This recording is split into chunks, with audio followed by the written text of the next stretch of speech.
Om Aginatamurandasya Gananjana Salakaya Chakshmanatam Yena Tasmai Shri Guruve Namaha Shri Chaitanya Manobishtam Shtapatam Yena Bhutale Swayam Rupa Kadamayam Dadanti Swambadantikam Bandeham Shri Guru Shri Yata Padakamanam Shri Guru Vaishnavansha Shri Rupam Sagrajatam Sahagana Ragnatam Vitam Tam Shijivam Sadvaitam Sadvutam Parijana Sahitam Krishna Chaitanya Devam Shri Radha Krishna Padam Sahagana Lalita Shri Vishavitam Jam Hey Krishna Karana Sindhu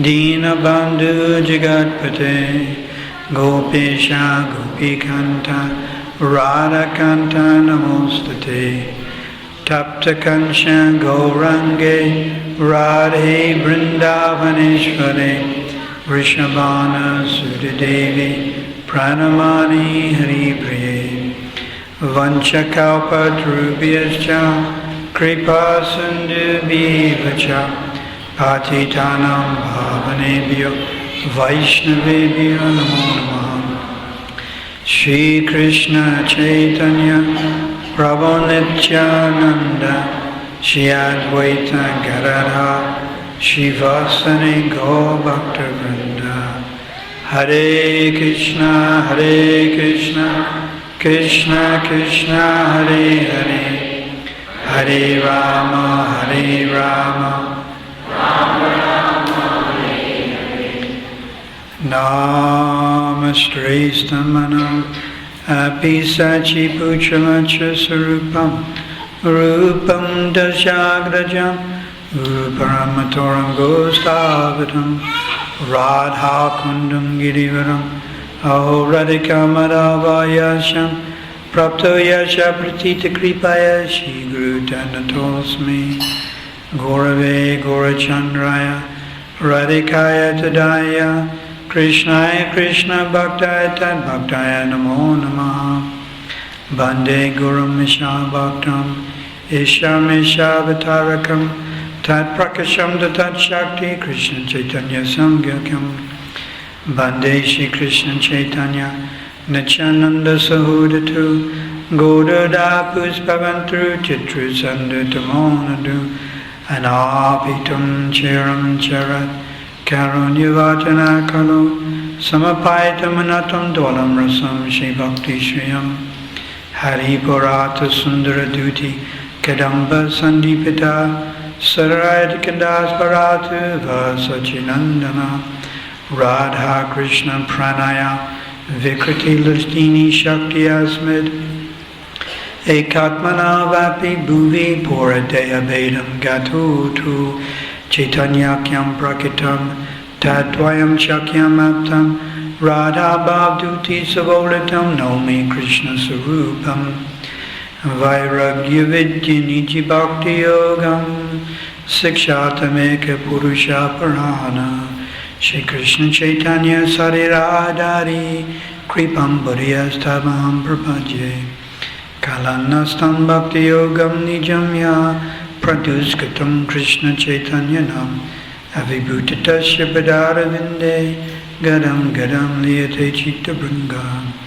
Chaitanya Charanam Boja Makarandulio Bhaje Isham Prashadam Atrena Parama Vayamo Bhabad Bande Shri Krishna Chaitanya Bhaktanugraha Kataram Yena Kanapi Santastam Bhaktatatena Shradayam Bande Shri Krishna Chaitanya Krishna Bhavamritam Hiyam Asvadya Svadayam Bhaktam Premi Diksham Sikshayat Pangam Lagayate Sailam Mukkamavata Akshutam Takripatamam Bande Krishna Chaitanya Ishwaram Dogrami Patimayandasha Skala Padakatemaho Swakripayasti Danena Shantu Shantavalambanam Shri Rup Shri Sanatana Bhatta Raghunath Shri Jiva Gopala Bhatta Dasa Raghunath Echai Guru Karanchana Vandana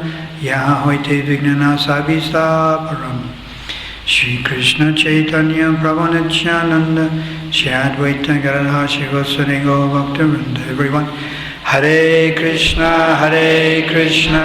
Krishna Krishna, Hare Hare, Hare Rama, Rama Rama, Hare Hare. Jai Jai Shri Chaitanya, Jaya Nityananda. Jaya Advaita Chandra, Jaya Gaura Bhakta Vrinda.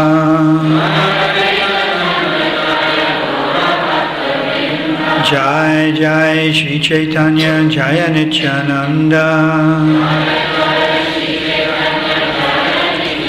Jaya Advaita Chandra, Jaya Gaura Bhakta Vrinda.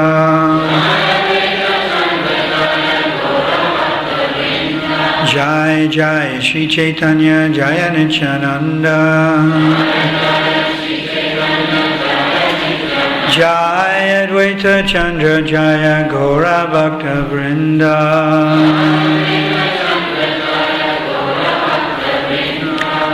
So, Tuesday is the Avibhav. Avibhav means appearance. Tirubhav means disappearance. Avibhav festival.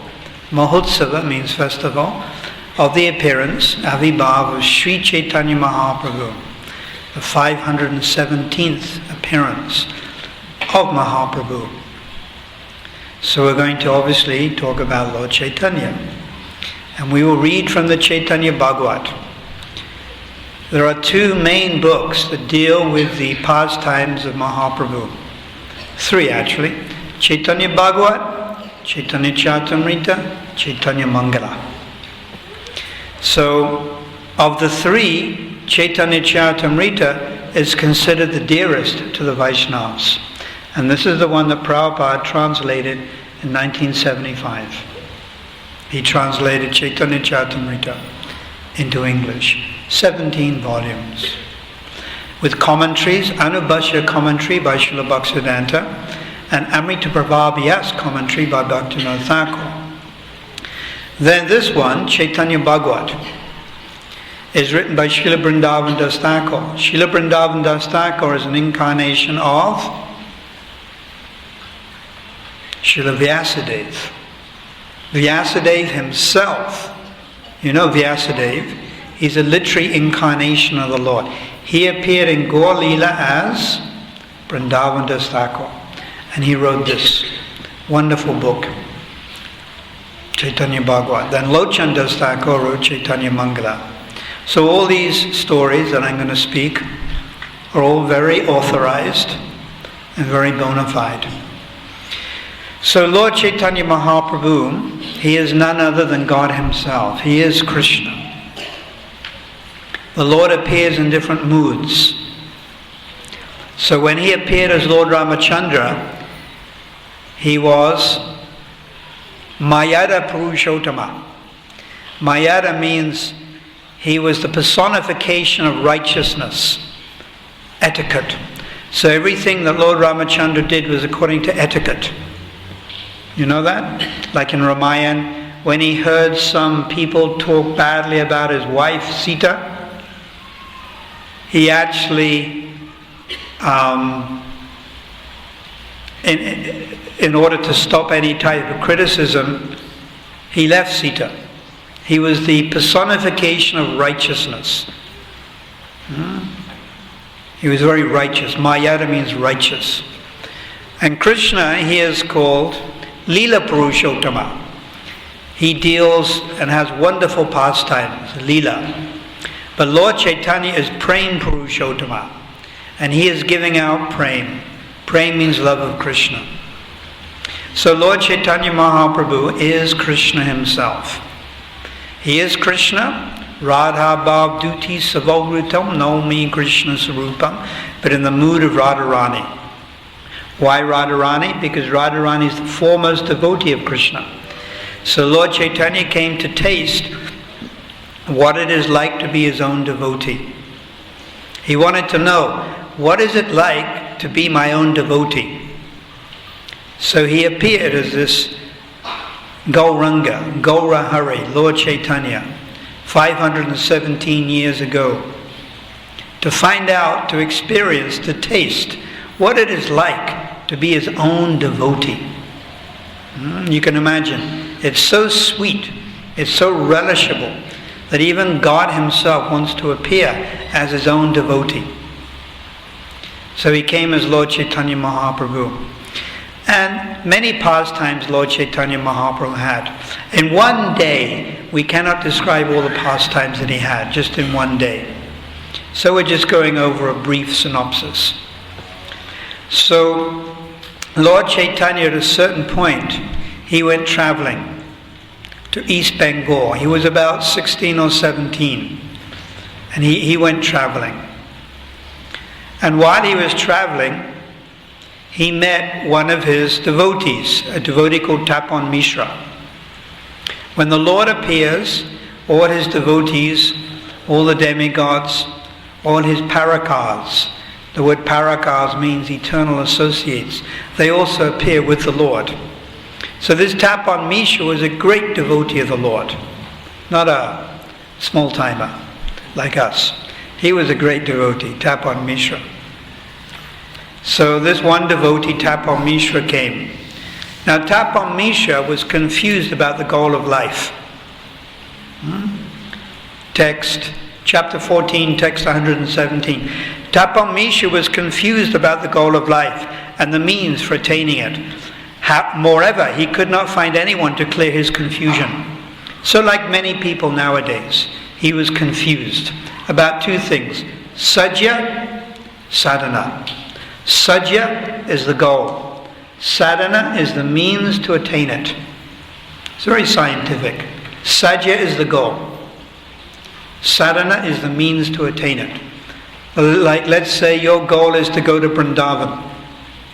Your goal is to go to India, Vrindavan, and sadhana, the means to attain it, is the aircraft. You fly. You understand? So, the goal and the means to attain it. One has to have the goal of life. What is the goal in life? Does anyone know? To be rich. To be wealthy. Did someone say to be wealthy? To be very popular.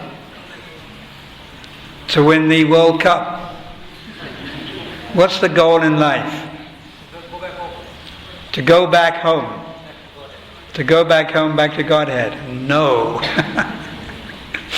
If you follow Madhavacharya and you're Tattvavadi, then that's their goal, to go back to Godhead. Our goal is not to go back to Godhead. If Krishna wants to take us, we'll go. If Krishna wants to leave us, we'll also stay. We have an even higher goal than to go back to Godhead. What is that? And who knows? Say. Huh? Everyone's very embarrassed in case they put their foot in it. Krishna Prem. What's Krishna Prem? Love of Krishna. That is our ultimate goal. Prema Pamata Mahan. Krishna Prem. We may go back to Godhead. We may not. That's the second consideration. Krishna may want to take us back, like he took Srila Prabhupada back, Gaur Govinda Maharaj, etc. He may not want to. It's his desire. But we want love of Krishna. So that is our sadhya. And sadhana is the means to attain it. And that's what we're all practicing. Vaidhi sadhana. All of us. Vaidhi sadhana. Rising early in the morning. Hopefully. We are rising early in the morning, aren't we? Yes. Before the sun rises. And chanting Krishna's name, offering one food to Krishna. 5 things. Panch. Panch means Panch Bhakti. Panch Bhakti. Harinam, chanting Krishna's name. Srimurtai, worshipping the deity. Reading scripture. Sadhu Sangha, associating with devotees. and visiting holy places. And a temple is also a holy place, but ultimately visiting a holy place means you visit Vrindavan, you visit Mayapur. Panch Bhakti, these are the 5 things we should try to concentrate on. And if you concentrate on any one of these 5, you can develop Krishna Prem. You may not get a chance to go to India, but if you just develop the holy name, chanting, or if you just develop your deity worship, or develop Sadhu Sangha, you can actually go back, you can develop Krishna Prem from any one of these 5. But of the 5, which is really the most important? Chanting Hare Krishna. Yeah. So that's our sadhana. Sadhana means practice to attain the goal. It's called Vaidhi Sadhana Bhakti. So this Tapon Mishra, he was confused. He didn't know what to do, what not to do. Just like many people in Durban, many people throughout the world, they're completely confused. Actually, they're even worse than being confused, because Tapon Mishra admitted he was confused. He admitted, I do not know the goal of life. But most materialists, they won't even admit that. Would you agree? They don't even come to that point of admission, because to admit that, you have to be a little humble. And most materialists, unfortunately, are captured by false ego.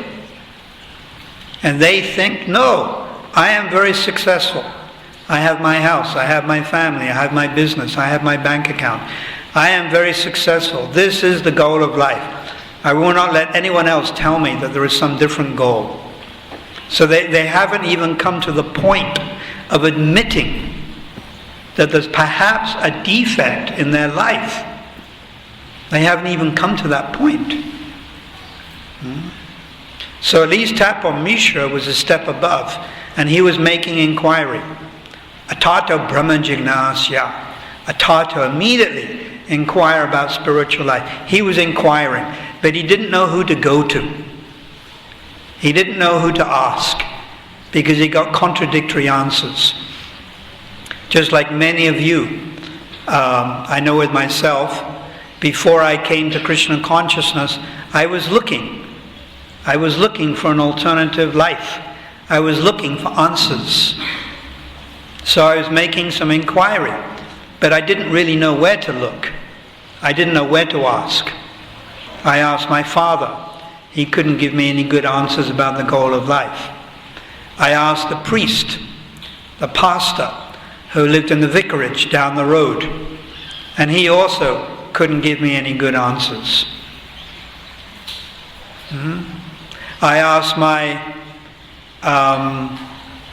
at university, I asked one of the professors, and immediately he started to psychoanalyze me and say, there's something wrong with you, my boy.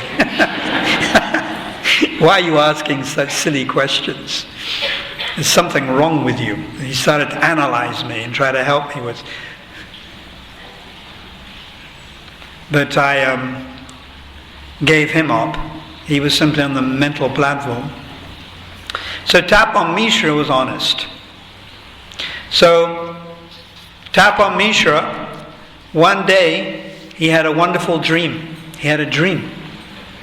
A demigod appeared before the Brahmin Tapon Mishra and began to tell him some confidential topics.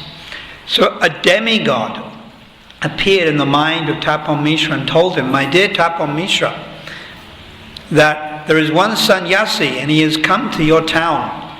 He has come to your city. Tapon Mishra was living in Kasi, Varanasi, Benares. And this sannyasi, he's not an ordinary person. He is the Supreme Personality of Godhead. His name is Nimai Pandit. You go to Nimai Pandit. He will explain to you the goal of life and the means for attaining it. He's not an ordinary being. He is Nara Narayan. He is Lord Narayan. He is performing his pastimes as a human being to deliver the people of the world. But don't, the demigod said, don't disclose these facts to anyone, for this information is confidential, even to the Vedas. If you do disclose it, you'll be unhappy birth after birth. As the demigod disappeared, the Brahmin woke from his sleep. After seeing that auspicious dream, he began to cry in spiritual ecstasy. So Prabhupada also writes that there is cooperation amongst God, the demigods, and the living entities. The demigods are also our well-wishers. The demigods are all great devotees of Krishna, and here we have an example. A demigod appears in the mind of a devotee and tells the devotee, this Nimai Pandit, he is Lord Narayan. So when you become a devotee of the Lord, automatically you get all the mercy from the demigods. Automatically. Tapon Mishra, recovering from his trance, exclaimed, "Oh, what good luck!" And then he immediately left to see Nimai Pandit. Lord Gaurasunda, Gaurahari, was sitting with his students on the bank of the Padmavati river. Tapon Mishra came there and fell at his feet. He got up before everyone with his hands folded. And then he started to say, I am ignorant of the goal of life and the means for attaining it. Please kindly explain it. So when you come before the spiritual master, when you come before a superior spiritual personality, you should act like a fool. That doesn't mean you are a fool. You're not a fool, but you act like a fool. You don't try to show off in front of the guru and in front of the superior spiritual personalities. You never try to show off, but rather tadvidi pranapatena paraprasena sevya upidakshanti te jnanam jnaniyas tadvadashna. One should inquire from the truth, from the spiritual master, Diksha Guru or Siksha Guru. One should render service. One should inquire submissively and render service. It's not that you show off. One should be very cautious and careful. So Tapon Mishra, in a mood of humility, said, I'm a fool. I'm ignorant of the goal of life. Please tell me the means for attaining it. I do not find any pleasure in material sense enjoyment. So a qualification for coming to spiritual life is that you are materially frustrated.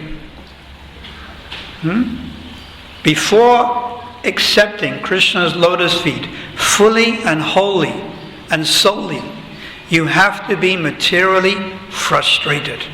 What does that mean? You have to be fried. You know what is that? Like a pakora? Deep fried. You have to be fed up with material life.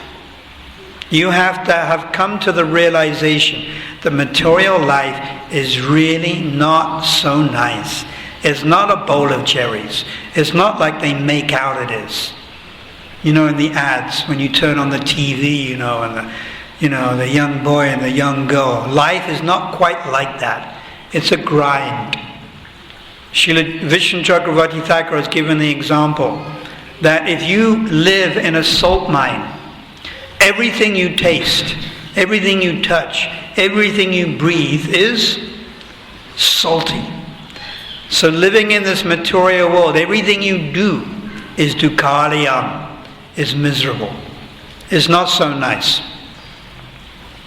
You can never get a perfect situation. So you have to be materially frustrated. That doesn't mean you abandon your responsibilities. You may be a husband, you may be a wife, parent.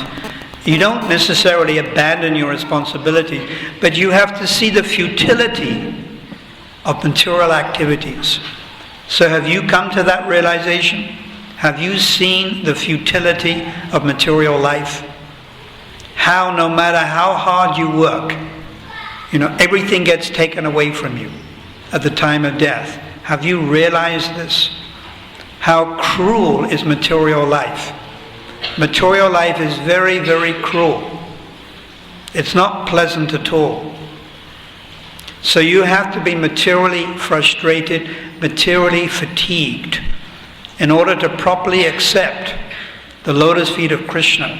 If you try to accept Krishna's lotus feet out of material comfort, then it's insincere. It's not really being done properly. Queen Kunti prays, Twamakinshana Golcharam, that one has to be materially bereft to really call out Krishna's name. We have to call out Krishna's name with tears in our eyes, begging for the Lord's mercy. So this can only be done when there's some material frustration. So living in this material world, and having a wife, having a husband, raising children, it's materially frustrating. Things have a tendency not to go right. It's not so pleasant. So Tapon Mishra, he was honest. He said, I don't find any pleasure in this material sense enjoyment. Therefore, please tell me how I can find relief. So the first qualification of devotional service is you find relief from material distress. It is called freedom from material distress. Klesh Agni. Klesh means trouble. Agni. Klesh Agni. Freedom from material distress. When you start chanting Krishna's name and you start engaging in devotional service, immediately you will feel freedom from material distress. And this is practical. I can give the example. You think back to before you were a devotee, when you were an ordinary Hindu, or whatever it is you were. A non-devotee, a materialist, or whatever the case may be. Think back. And you think how you were then, and compare it now to how you are now. Now, do you see a difference? Big difference. Tremendous difference. And what is the difference? Now you are more peaceful. You have more inner contentment. You have more happiness. You have some goal in life. You have some direction. You're feeling more peaceful. Your mind is more peaceful. So that means the anxiety is being lifted from your shoulders, your head. Material life is like you're carrying on your shoulder a bag of rocks. And then you make an arrangement and you move it to the other shoulder. And then you make another arrangement and you move it to your neck. And then you move it to your head. You're just shifting it around. But when you surrender to Krishna, then it's like getting rid of that sack of rocks. It is like getting rid of that bag of rocks. It just, you throw them down. And you feel relief. Immediately you feel some relief. You feel a little bit dizzy with relief. So when you come to Krishna consciousness, you feel a little relief. Sometimes you feel a little dizzy, especially in the beginning stage. You feel a little dizzy. You feel so happy, exuberant, blissful, enlivened. So this is Kleshagni, freedom from material distress. So Tapon Mishra, he asked, what is the goal in life and how do I attain it? And Lord Chaitanya replied, please listen, my dear Tapon Mishra, there is no other austerity, there is no sacrifice prescribed in this age of Kali except to worship Krishna. Therefore go back to your house and worship Krishna with full attention. Give up all duplicity. What does duplicity mean? To be duplicitous means to say one thing but do something else. It is like hypocrisy.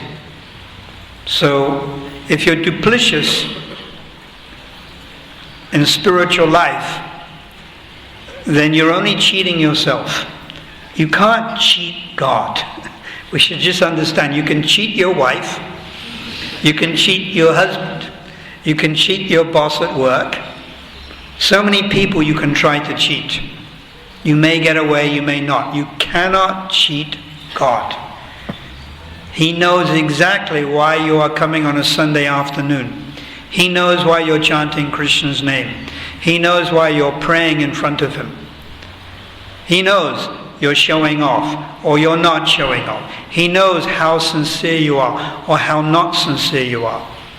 He knows exactly, and He rewards you accordingly. Ye yatam manstrapajante tam stateva bhajameyam. As my devotees surrender unto me, I reward them accordingly. So if you're going before the Lord with cheating propensity, He's a supreme cheat. You'll be finished. He's much smarter than you. If you're going before Him to do business, He'll do business with you. But if you're going before Him in a mood of devotion, then He'll have devotion towards you also. So then Lord Chaitanya says, by congregational chanting of the holy name, you will achieve everything, including the goal of life and the means for attaining it. So chanting Hare Krishna is not only sadhya, the goal of life, because it gives you Krishna prema, it's also sadhana, the means to attain it. Chanting Krishna's name is the means to attain the goal and the goal. It's everything. Text 144. In this age of quarrel and hypocrisy, the only means of deliverance is chanting the holy name of the Lord. There is no other way. There is no other way. There is no other way. You know that verse. Briyat Naradiya Purana. And then Lord Chaitanya says the Maha Mantra. Hare Krishna, Krishna Krishna, Hare Hare. Hare Ram, Hare Ram. Text 146. This verse is called the Maha Mantra. It contains 16 holy names of the Lord, composed of 32 syllables. Text 147. If you continually chant this Maha Mantra, the seed of love of God will sprout in your heart. Then you will understand the goal of life and the process for achieving it. So if you continually chant Krishna's name, the seed, bij means seed. That seed is sown in your heart, and then it begins to sprout. How is the seed sprouted? By pouring water. So the water is the Shravanam Kirtanam, which means hearing, chanting. By hearing and chanting every day, we water this seed. That's why it is so important, so essential, that we chant Krishna's name every day. The mirror is compared to the heart is compared to a mirror. If you have a mirror lying upwards, dust falls on the mirror. When dust falls on the mirror, it doesn't reflect. Would you agree? So what do you have to do? Wipe it. You use Mr. Mint or whatever it is. And you clean the mirror. But do you do it only once? Or do you do it every day? It's no good you do it only once. If you want to keep that mirror shining, you do it every day. Therefore, this chanting has to be done nirantara. Nirantara means continuously, constantly, without cessation. And antara means with intervals. So rather we should try to do it nirantara, continuously, constantly, without cessation.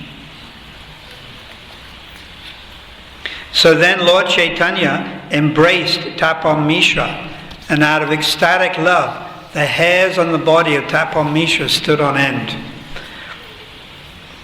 Tapon Mishra felt spiritual ecstasy after receiving the Lord of Vaikuntha's embrace. Can you imagine God Himself embraces you? How fortunate you will be. There are many, many examples in Gaur Leela and Krishna Leela, the cowhead boys, the gopis, and in Gaur Leela, Lord Chaitanya embracing his devotees. Lord Chaitanya, he used to embrace his own devotees, give his own devotees flower garlands, and put chandan. Chandan is the sandalwood on their head. So when this happens in your life, when Gaura Hari, Lord Chaitanya, personally embraces you, then you know you've attained the perfection of life. You can eat with the Lord. You can dance with the Lord. You can play with the Lord. You can talk with the Lord. Prabhupada says, our goal is to talk with the Supreme Personality of Godhead, to eat with the Supreme Personality of Godhead, to play with the Supreme Personality of Godhead. Prabhupada has said that. He's written this. This is our goal. It is not some ethereal thing that you imagine. No, Krishna is a real person. Mahaprabhu is a real person. He will shake your hand when you become self-realized. He will embrace you and then have kirtan and dance with you. Just like he did with Tapon Mishra. The Lord smiled and said, whatever you have dreamt is true, but do not tell anyone. So why did Lord Chaitanya tell him not to tell anyone? Because Lord Chaitanya wanted to keep his identity as God hidden. He came to play the part of being a devotee, so he wanted to keep his identity of being the Supreme Personality of Godhead concealed or hidden. Therefore, another name of Lord Chaitanya is Tri Yuga. Tri means three. The Lord appears in three yugas. Sat Yuga, Dwapara Yuga, and Treta Yuga. And he appears in Kali Yuga, but is hidden. Therefore he's called Tri Yuga. He actually appears in all four yugas, but in Kali Yuga it's hidden. So Lord Chaitanya, he went back to Sridham Mayapur. He went back to Navadvip, his house. And while he had been away, his wife, who is the wife of Lord Chaitanya Mahaprabhu, Gaura Hari? Who knows?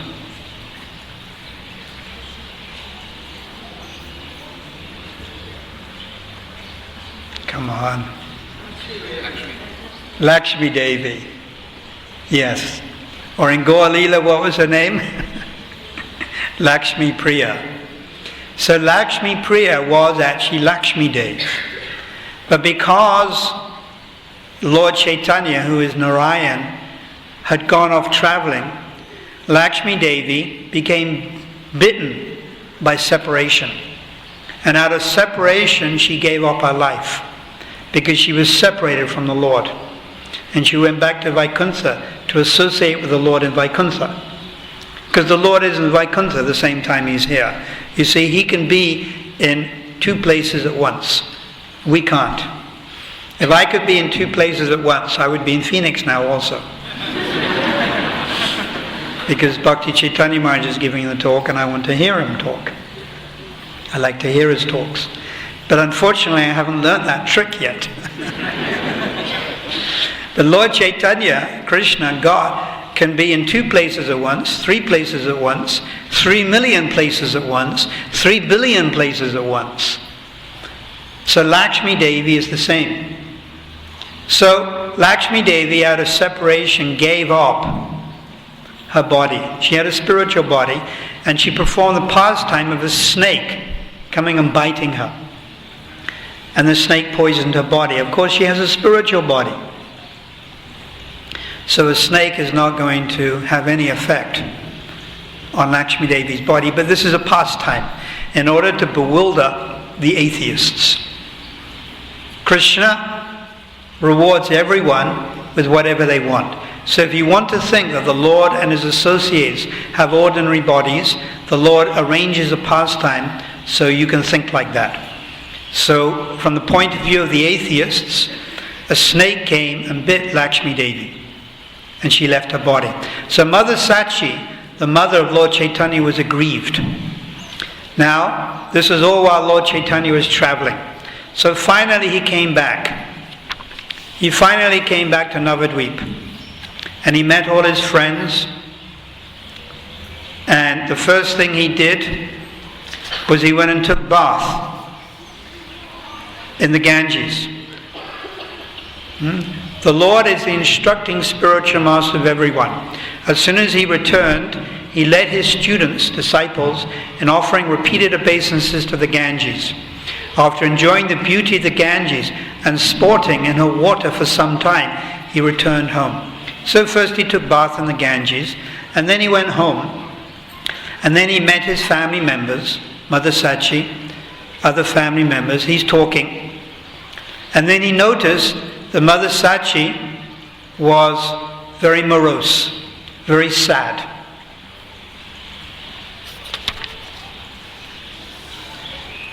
And he said, "Oh Mother, I see you are very sad. Please tell me the reason." Of course, he's God, so he already knows the reason.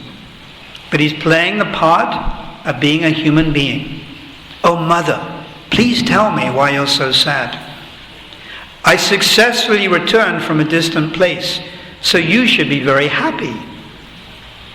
But on the contrary, I find you are distressed. Please tell me the reason." Hearing his son's words, Mother Sachi looked at the ground and began to weep. Overcome by grief, she was unable to reply. The Lord said, "Dear Mother, I know everything. Perhaps your daughter-in-law has met with some misfortune."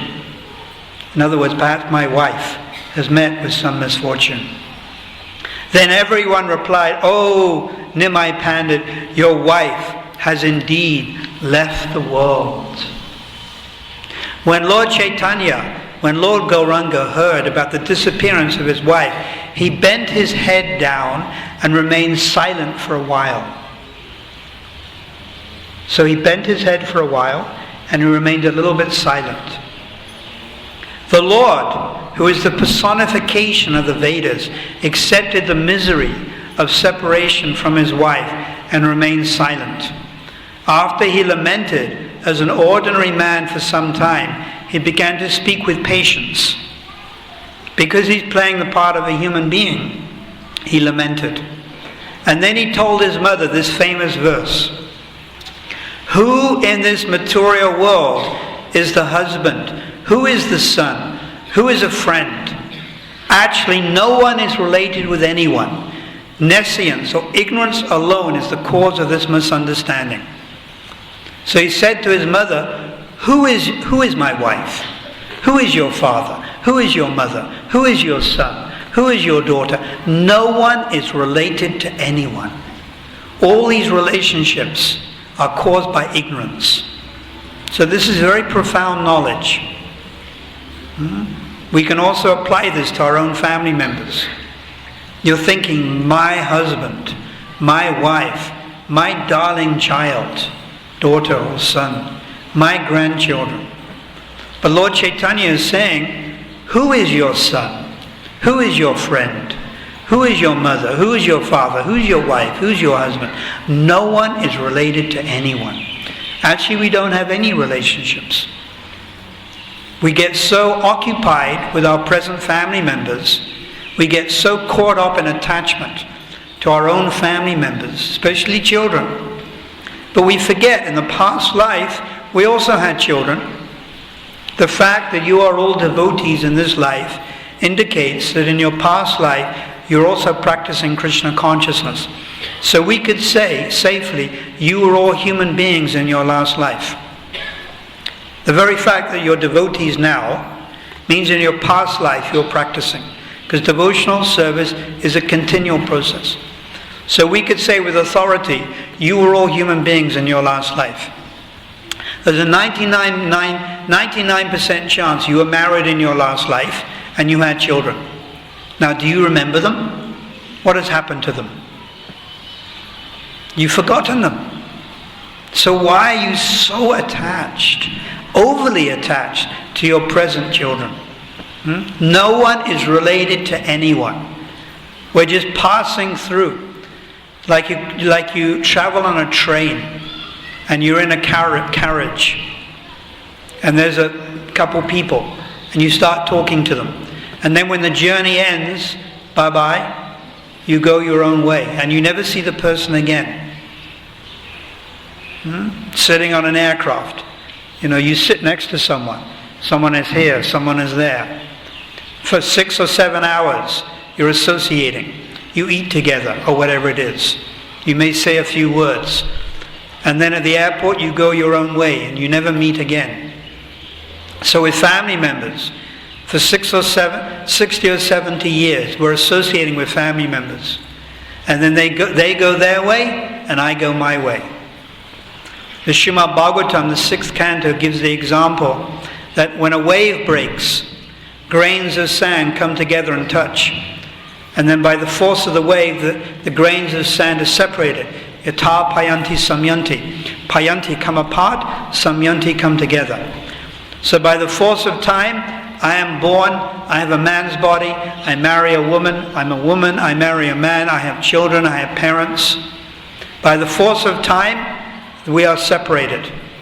After 10 years, 20 years, 30 years, 40 years, 50 years, 60 years, if you have children, after 60 years, you are separated from them. You die or they die. 70 years definitely. So Lord Chaitanya is saying, no one is related to anyone. This is real knowledge, vidya.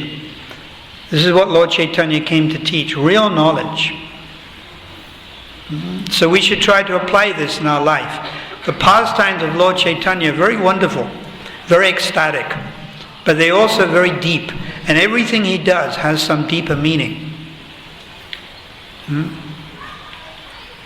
The Lord said, "O mother, why are you feeling so sad? Who can check what is destined to happen?" And Srila Bhaktisiddhanta writes, the word bhavitavya, it means sure to happen, inevitable, prescribed, providence, unforeseen destiny, writing on one's forehead, or the arrangement of providence. So things happen in our life by destiny, providence, the unforeseen arrangement of the Lord, by the writing on our forehead, by our fortune, by our good fortune, by our bad fortune. All of this means it's all happening by the arrangement of God. Nothing happens without the arrangement of Krishna. Nothing. You don't even get a headache without the arrangement of Krishna. Nothing happens without the arrangement of the Supreme Lord. Prabhupada has written, you should know for sure, without the arrangement of the Lord, nothing happens. This war that may take place in Iraq, if it is the will of the Lord, it will take place. And many people may die. Again, it is by the will of the Lord. And it may go on for many months, weeks, months, or years. Again, by the will of the Lord. Everything is by the will of Krishna. We can use the word destiny, providence, luck, but above all of that is the arrangement of the Lord. So Lord Chaitanya says, such is the current of time. No one is related to anyone else. Therefore the Vedas declare that this material world is temporary. All universes are under the control of the Supreme Lord. Who other than the Supreme Lord can unite or separate people? This is very profound words. Only the Lord unites and can separate people. Death, birth, it's by the arrangement of the Lord.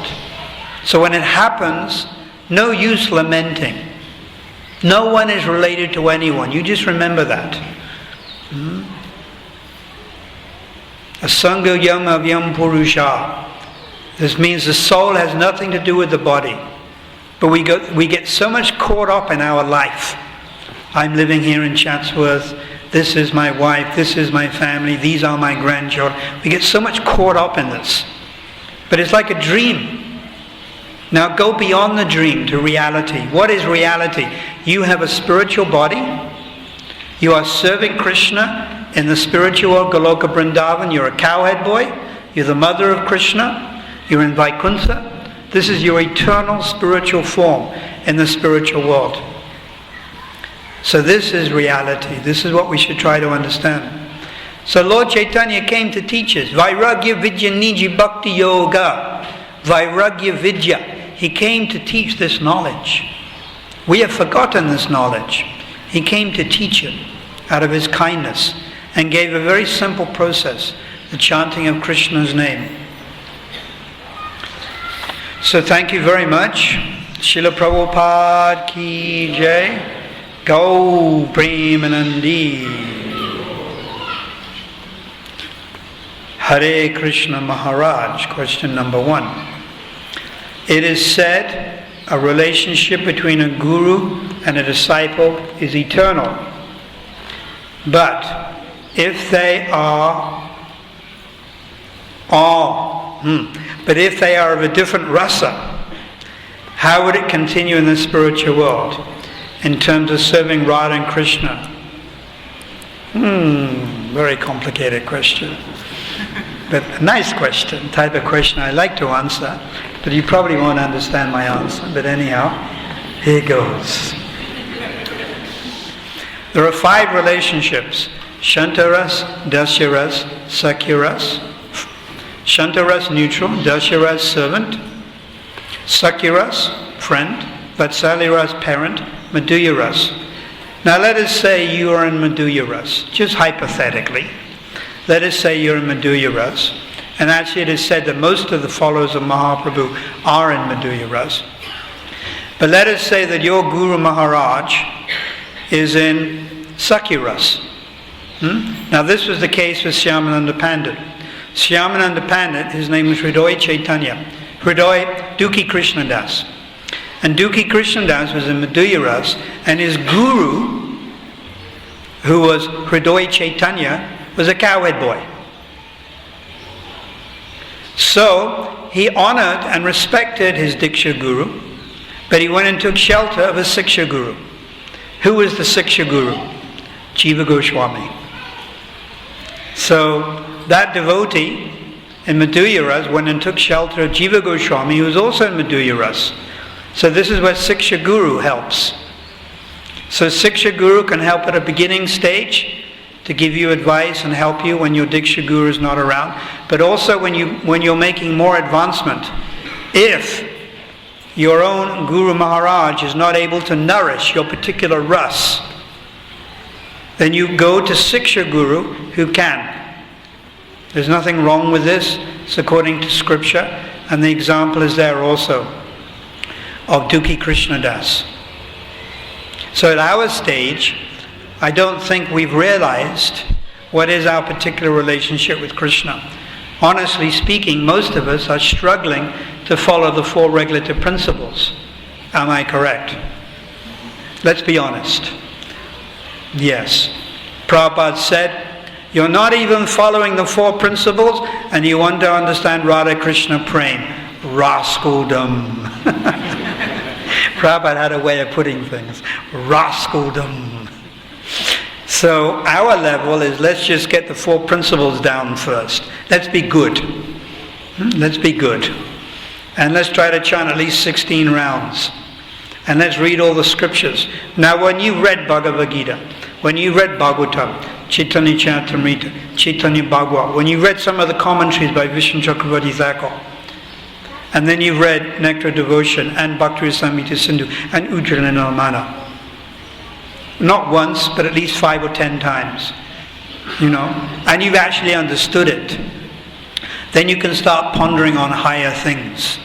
What is your particular relationship with Krishna? It will come to you. You'll start to realize it. And the example given is a young boy, a young girl, 5 years old. You try to tell them about sex life. Can you educate a 5-year-old boy about sex life? Will he understand? Will a 5-year-old girl understand anything about sex life? But now you get a 15-year-old boy, 15-year-old girl. You don't have to tell them anything.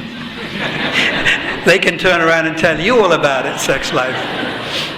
They know everything.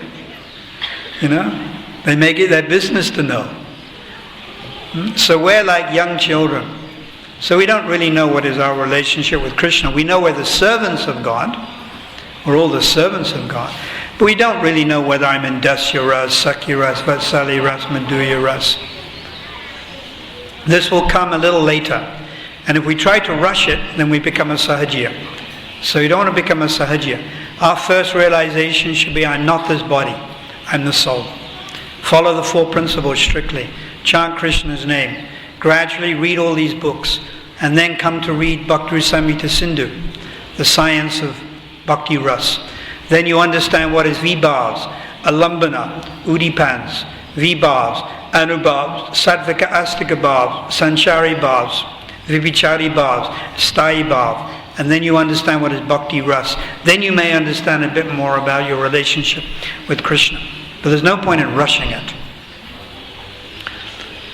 Do the different manifestations of Krishna, example Vishnu, Narayan, display pastimes in their individual capacity, or do all pastimes stem from Krishna directly?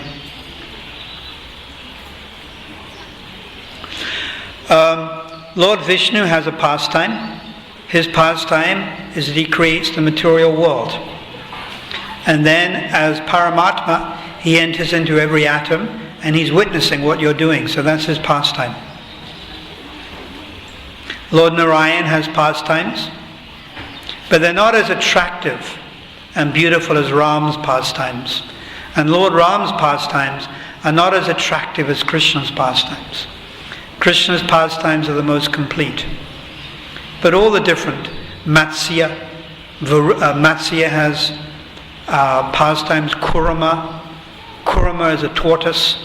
You might think, now what pastimes could a tortoise possibly have?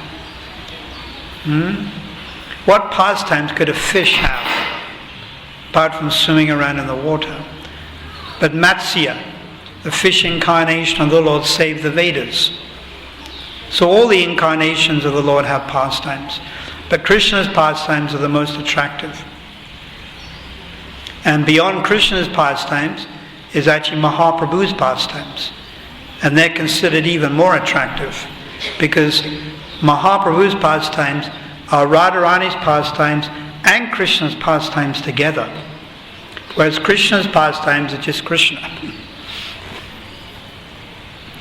What is the difference between Karma Yoga and Bhakti Yoga?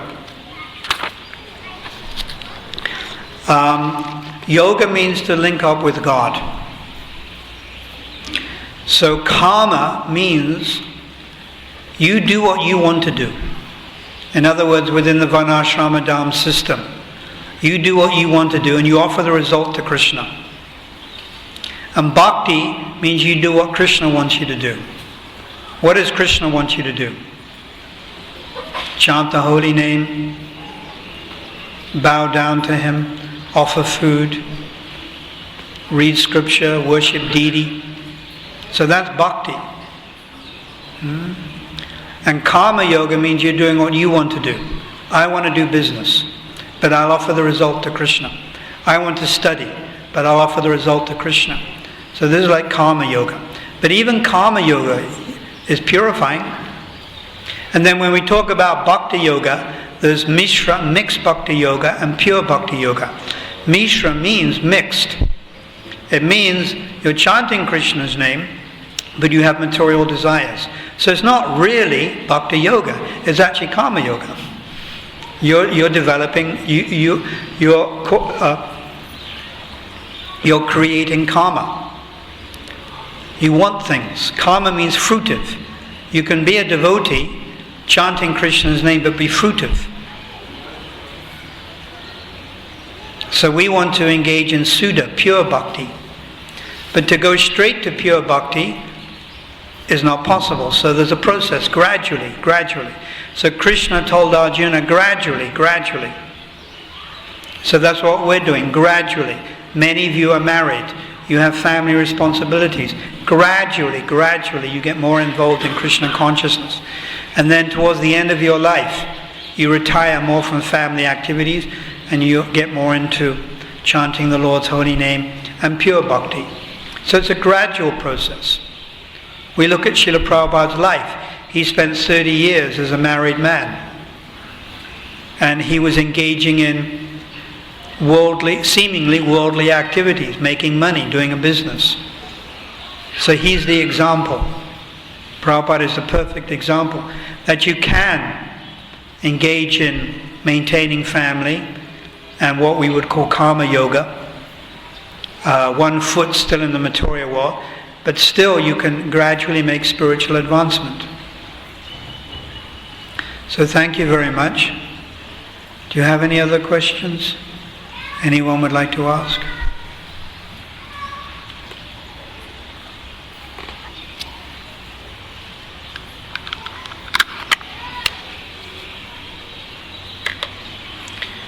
No other questions?